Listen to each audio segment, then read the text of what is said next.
শরীয়তপুরের ধর্ষিতা বোনটাকে নিয়ে আমরা কতজন কত কিছু লিখছি। আমরা বিভিন্ন কায়দায় এটার প্রতিবাদ করেছি বা নিন্দা জানিয়েছি।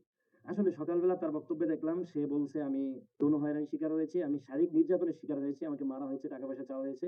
আমার বাবা নেই, আমি টাকা দিতে পারিনি। আমার বন্ধুকে মারা হয়েছে।"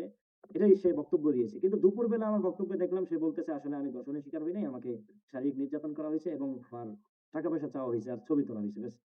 একই ভিকটিমের যদি ২ রকমের বক্তব্য থাকে এবং তার বন্ধুর বক্তব্যের সাথে তার বক্তব্যের মিল খাচ্ছে না। আসলে এখানে ব্যাপারটা কি? তারা বলতেছে তারা বিবাহিতা। কিন্তু তারা বন্ধুর সাথে ঘুরতেছে। তারা বলতেছে তারা শরীয়তপুর সরকারি কলেজের শিক্ষার্থী, তারা পরীক্ষা দিয়ে আসছে। শরীয়তপুর গভর্নমেন্ট কলেজের অফিসিয়াল ফেসবুক পেজ থেকে বলা হইতেছে আসলে আমাদের ঐদিন কোন পরীক্ষাও ছিল না এবং তারা আমাদের কলেজের শিক্ষার্থীও না। তাহলে আসলে সত্যটা দাঁড়ায় কি? সত্যটা কোথায় আসলে? সত্য কি? কেউ জাতপাত নিয়ে গালাগালি করতেছে, কেউ বলতেছে পুলিশ ধর্ষণ করেছে, কেউ বলতেছে সন্ত্রাসীরা ধর্ষণ করেছে। নিন্দা জানাই, বিচার চাই। সত্যটা খুঁজুন। আমরা কিভাবে সত্য খুঁজবো আসলে? ভিকটিমই যদি মিথ্যা কথা বলে?